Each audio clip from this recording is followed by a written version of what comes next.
Hi hello friends, எல்லோரும் எப்படி இருக்கீங்க? எல்லோரும் நல்லா இருக்கீங்களா? நாங்கள்லாம் நல்லா இருக்கோம். நீங்கள்லாம் நல்லா இருக்கீங்கன்னு நினைக்கிறேன் ஃப்ரெண்ட்ஸ். இன்றைக்கி என்ன வீடியோ பார்க்க போகிறீங்கன்னாக்கா, இன்றைக்கி நாங்கள் கோயிலுக்கு போயிருந்தோம் ஃப்ரெண்ட்ஸ். இன்றைக்கி அந்த கோயிலில் வந்துட்டு நல்லா அலங்காரமெல்லாம் பண்ணியிருந்தாங்க அம்மனுக்கு. அதுவும் இல்லாமல் கோயிலில் வந்துட்டு பரதநாட்டியம் இந்த மாதிரிலாம் பண்ணிகிட்டு இருந்தாங்க. இன்றைக்கி அதுதான் நான் வீடியோ பண்ணியிருக்கிறேன். பாருங்கள் ஃப்ரெண்ட்ஸ், பிடிச்சா லைக் பண்ணுங்கள், ஷேர் பண்ணுங்கள், சப்ஸ்கிரைப் பண்ணுங்கள், பெல் ஐக்கானை கிளிக் பண்ணுங்கள் ஃப்ரெண்ட்ஸ். வாங்க வீடியோக்குள்ளே போகலாம். ಚೈತನ್ಯ ಸ್ಕೂಲ್ ಇಲ್ಲೇನ ಇದು ಒಬ್ಬ ಕಡು ಬಡವ ಕಾಡಿನಲ್ಲಿ ನಡ್ಕೊಂಡು ಹೋಗ್ತಾ ಇರ್ತಾನೆ. ದಯವಿಟ್ಟು ಗಮನ ಇಟ್ಟು ಕೇಳ್ತೀರಾ ಅನ್ಕೊಂತೀನಿ, ಇಲ್ಲಾಂದ್ರೆ ನೃತ್ಯ ಪ್ರದರ್ಶನ ನೋಡೋಣ. ಒಂದು ಕಡು ಬಡವ ಕಾಡಿನಲ್ಲಿ ನಡ್ಕೊಂಡು ಹೋಗ್ತಾ ಇರ್ತಾನೆ. ಪಾರ್ವತಿ ಈಶ್ವರನ್ಗೆ ಹೇಳ್ತಾಳಂತೆ, ಪಾಪ ಎಷ್ಟು ಕಡು ಬಡವ, ಅವ್ರಿಗೆ ಏನಾದ್ರು ನೀವು ಮಾಡ್ಬೋದಲ್ವಾ ಅಂತ. ಈಶ್ವರ ಹೇಳ್ತಾನಂತೆ, ಖಂಡಿತವಾಗ್ಲೂ ನಾನು ಮಾಡ್ತೀನಿ, ಆದ್ರೆ ಅವ್ರು ತುಂಬಾ ಅವಿವೇಕ, ಏನು ಯೋಚನೆ ಮಾಡೋದಿಲ್ಲ ಅಂತ. ಆಗ ಪಾರ್ವತಿ ಹೇಳ್ತಾಳಂತೆ, ಏನಕ್ಕೆ ಯೋಚನೆ ಮಾಡಲ್ಲ, ನೀವೇನಾದ್ರೂ ಅವ್ನಿಗೆ ಕೊಟ್ಟು ನೋಡಿ ಅಂತ. ಆಗ ಈಶ್ವರ ವಜ್ರ ವೈದ್ಯರಲ್ಲಿರುವಂತಹ ಮೂಟೆಯನ್ನ ಎಲ್ಲಿ ಆದ್ರೆ ಕಡು ಬಡ ಹೋಗ್ತಾ ಇದ್ದಾನೋ ಆ ಕಾಡಲ್ಲಿ ಆಗ್ತಾನೆ. ಏನಂದ್ರೆ ಅದು ಕೇವಲ ಕಲ್ಲು ಮುಳ್ಳು ಅಂತ.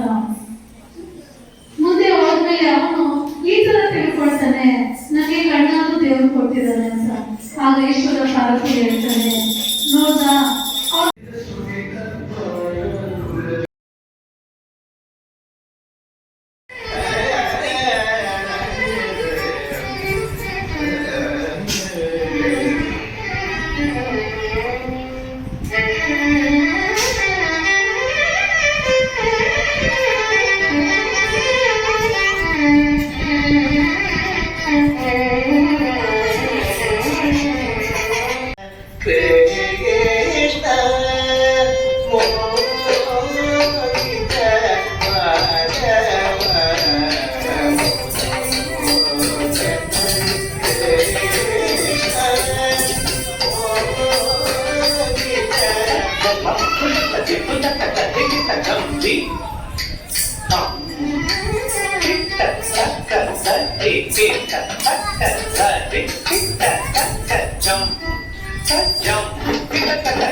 ನಾವು ಆಗಿಂದ ಕೇಳ್ತಾ ಬರ್ತಿದ್ದೀವಿ.